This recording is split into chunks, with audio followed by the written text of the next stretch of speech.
그러면 이재갑 한림대 강남 성심병원 감염내과 교수 모시고 자세한 내용 얘기 나눠보겠습니다. 어서 오세요. 네, 안녕하세요. 자, 교수님 20명대로 떨어졌습니다. 네. 수도권은 조금은 안심할 상황인가요? 어떻습니까? 근데 뭐 이제 하루 이틀 정도 이제 떨어졌다고 예. 해서 아직까지 뭐 안심하기는 조금 이르고요. 예. 계속해서 수도권의 집단 발병 양상에 의해서 계속 환자가 계속 늘어나고 있는 상황이라서 환자 발생 추이는 조금 더 좀 지켜봐야 될 것 같습니다. 예. 그런데 그 10% 정도의 깜깜이 감염 네. 이게 굉장히 위험스럽다는 말씀을 계속 하셨는데요. 네. 어떻습니까? 이게 이 정도 수치면. 그러니까 이제 10%면 이제 정부의 목표 수치는 5%인데 이미 예. 2배를 넘어섰고요. 깜깜이 환자의 가장 큰 문제는 지역사회 내에 그런 본인이 어디서 감염된지 모르는 사람이 있다는 얘기는 지역사회 감염이 어느 정도 수도권에서는 좀 만연해 있다는 걸 이제 나타나는 거고요. 중간에 고리를 확인 못한다는 거기 때문에 이게 숫자가 계속 늘어난다면 지역사회 감염이 상당 기간 유지될 수 있다는 것을 반영하는 결과라서 그 부분이 어쩌면 지금 상당히 우려되는 상황입니다.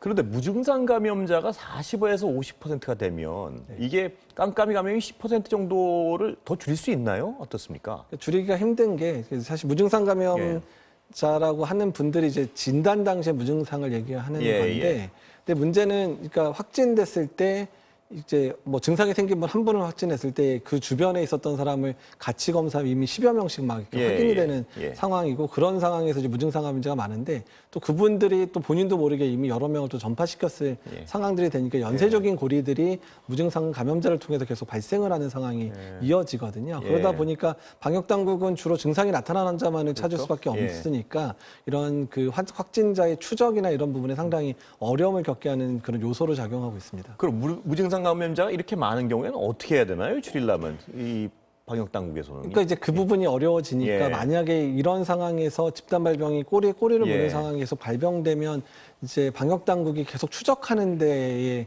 한계를 다다를 수밖에 없거든요. 그러니까 그런 문제 때문에도 일단은 시민들로 하여금 어떻든 본인 스스로 사회적 거리두기를 계속 이제 하도록 이제 말씀드리는 이유가 그런 무증상 감염의 전파 사례들을 줄일 수 있는 방법이라고는 오로지 사회적 거리두기밖에 없거든요. 방역 당국도 어떤 방역 지침을 강화해야 되는 상황이고요. 네, 상황이고. 그렇습니다.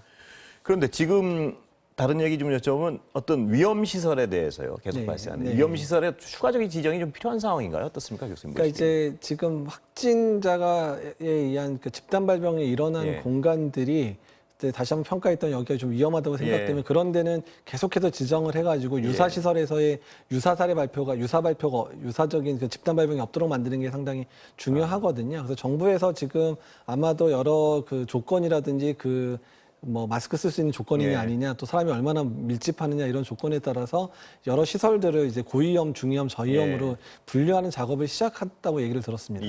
그렇다면 본질적으로는 그게 어떤 콜센터 같이 밀집되고 붙어 있고 뭐 이런 어떤 시설이겠죠, 공통되는 부분. 그런 것도 있고 또 이제 뭐 유흥시설, 그다음에 노래방, 뭐 PC방 이런 부분들도 다 포함되고요. 또한 이제 운동시설 중에 마스크 쓸 수 없이 아주 과격한 운동을 하는 이런 실내 시설들도 그런 고위험 시설 안에 다 지금 돼 있는데 다만 계속해서 지금 집단 발병이 일어난다면 집단 발병이 일어난 데에 대해서는 좀 가중치를 적용해서 일시적으로도 고위험 시설로 분류를 한다든지 이런 것도 필요할 거라 생각이 듭니다. 그 교수님 지금 그거 말씀하셔서 떠오르는데 클럽하고 논란이 많았습니다. 클럽하고 예를 들어서 룸사롱 등 유흥주점하고 이게 되는데 이게 안 되냐 뭐 이래가지고 뭐 논란도 많았고 어떻습니까? 실질적으로도 어떤 춤을 추는 것이 더 위험한가요? 아니면 규진은 생각하시기 어떻습니까? 일단 이제 클럽 자체는 이제 뭐 노래도 하고 춤도 추면서 막 이제 또 되게 일어나서 많은 사람들이 모여서 하는 형태고, 룸살롱도 사실은 그 안에서 뭐 술만 마시는 게 아니라 노래도 하고 뭐 이런 단란주점이나 이런 게 많기 때문에 룸살롱이 클럽에 비해서 안전하다 이렇게는 저는 절대 생각이 안 들거든요. 근데 기준이 달라지는 바람에 어제 좀 논란이 됐습니다. 그 서울시에서 갑자기 이제 그 룸살롱은 풀겠다 그래가지고 굳이 룸살롱은 지금 상황에서 고강도로 생활 속 거리두기를 강화해서 고위험 시설을 뭐 못 열게 하고 있는데 굳이 룸살롱을 추가한 이유는 잘 모르겠습니다. 그 빨리 기준 바꿔야겠습니다. 보니까 이게 뭐 어떤 근거도 없는 것 같은데. 그래서 좀 약간 상당히 의아했습니다. 어제 그 얘기 듣고는. 그렇습니다. 전자출입 명부는 억제에 도움은 되는 거죠? 교수님 보시기에도? 그러니까 전자출입 명부가 사실 억제에 도움이라기보다는 집단 발병했었을 때 거기에 추적에. 있었던 사람을 추적에 이제 도움이 되는 측면들이 있어서 그래서 저희가 좀 건의하기는 그런 그 QR코드나 이런 것들을 사용하는 부분들을 이제 예방 목적으로 사용해야 된다. 예. 즉 그래서 만약에 특정 집단에서 어느 숫자 이상으로 되면 예. 집단변병이 발생했다. 예. 밀접도 그러면 그런 시설에 대해서 그런 통계를 내려서 몇 명 이상은 이제 출입을 아예 금지하게 하는 방법들 이런 예. 방법들까지도 강구해야 되지 않을까 이렇게 생각을 하고 있습니다. 예. 이제 해외사를 좀 넘어가겠습니다. 예.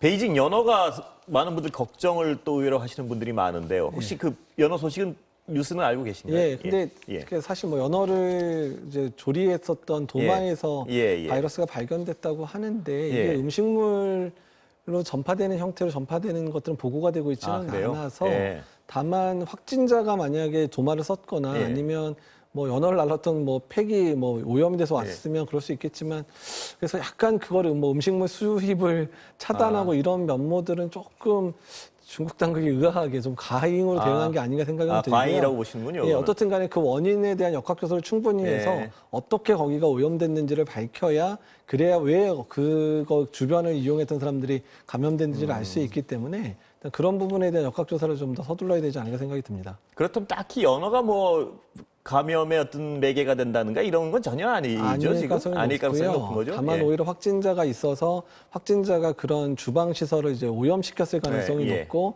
그런 확진자로 인해서 주변에 있던 많은 사람한테 호흡기로도 전파될 수 있지만 이제 도마가 오염될 정도라면 그런 주변 환경이 상당히 많이 오염됐을 예. 거고 그런 경로를 통해서 확진자가 많이 늘어난 게 아닌가 이렇게 이제 추정이 됩니다. 예.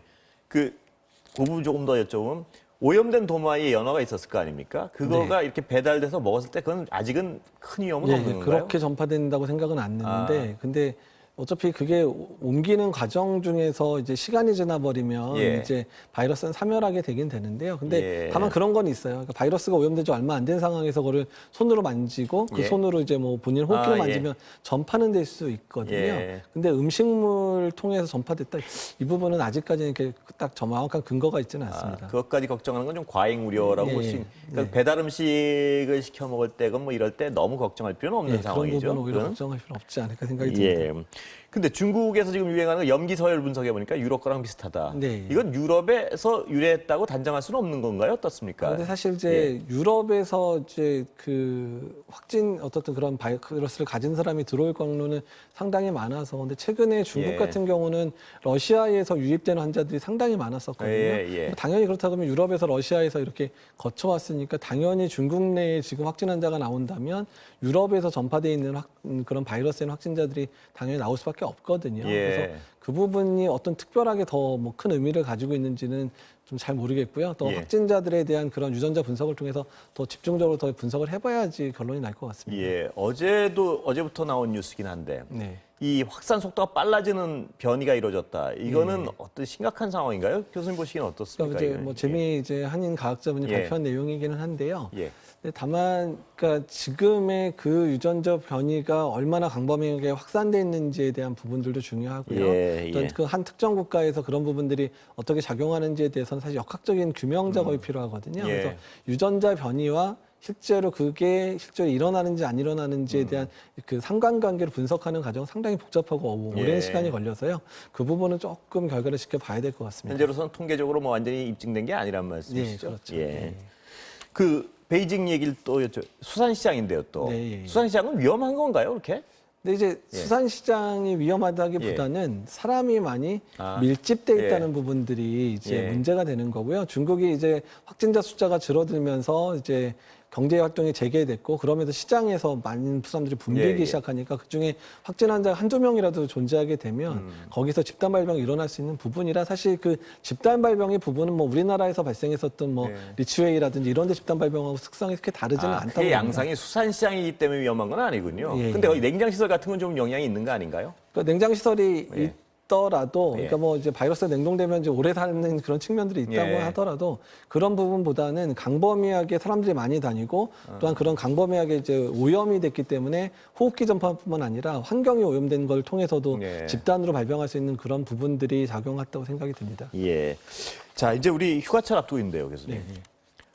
휴가들 아마들 많이 가실 텐데요. 또 네. 많이 오랫동안 갇혀 계셨으니까. 특별히 지금 1, 2주 또 중요하다는 말씀하시고 어떻게 조심해야 되나요? 다시 한번. 그러니까 이제 강조해 휴가를 주시죠. 예. 가시더라도 뭐 자차를 이용해서 가시는 게 상당히 중요할 것 같다는 예. 생각이 들고요. 그 다음에 사람이 밀집된 공간보다는 가족들이 오붓하게 있을 수 있는 그런 좀 한적한 곳을 방문해서 지내시는 게 좋겠고, 예. 그다음 방문하시더라도 뭐 식당이라든지 이런 데도 좀 이제 한가한 시간대를 이용하신다든지 아니면 예. 테이크아웃을 활용해서 가족들이 이제 숙소에 가져와서 음식을 먹는다든지 예. 이런 걸 통해서 그러니까 사람과의 그런 긴밀한 접촉이 없는 그런 휴가를 계획하시는 게 안전한 휴가 생활이 될 것 같다는 생각이 듭니다.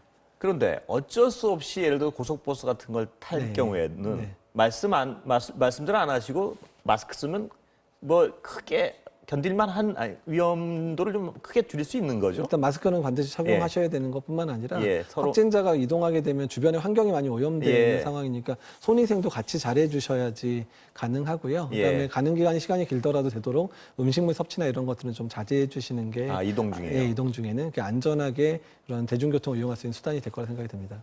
휴게소는 어떻습니까? 휴게소도 마찬가지입니다. 휴게소도 사람이 너무 많이 모여 예. 있으면 이제 집단 발병 가능하니까 특히 음식물 같은 경우도 휴게소 안에서 섭취하기보다는 사와서요? 사와서 본인 이제 밖에 나가서 좀 드신다든지 예. 이런 방식으로 하고 자차를 이용하는 경우는 자기 차에 와서 드셔도 되니까 예. 그런 방법이 더 안전하지 않을까 생각이 드네요. 여러 가지로 하여튼 휴가철이 뭐 쉽지 않을 것 같습니다 보니까. 네, 이동량이 많아지니까 또 그것도 문제가 될 수도 있습니다. 예. 그 앞으로 향후 2주 정도는 그 깜깜이 감염 때문에 네. 굉장히 어떤 우려하시는 그 의료진들이 많으신데 뭐 개인적으로 주의할 수밖에 없네요. 지금 상황에서는 사회적 거리두기 하고. 그렇죠. 그러니까 뭐 정부의 차원의 사회적 거리두기 하시지 않더라도 예. 본인 스스로 사람이 많이 모일 수 있을 만한데 또 마스크를 쓰기 어려운 예. 공간에는 가지 않겠다라고 생각하는 게 앞으로의 유행 상황 통제에 상당히 도움이 될 것 같습니다. 예, 뭐 어려운 상황이 좀 하여튼 장기적으로 되는 것 같아서 여러 가지 어렵습니다. 예. 예. 오늘 말씀 감사합니다. 예, 감사합니다.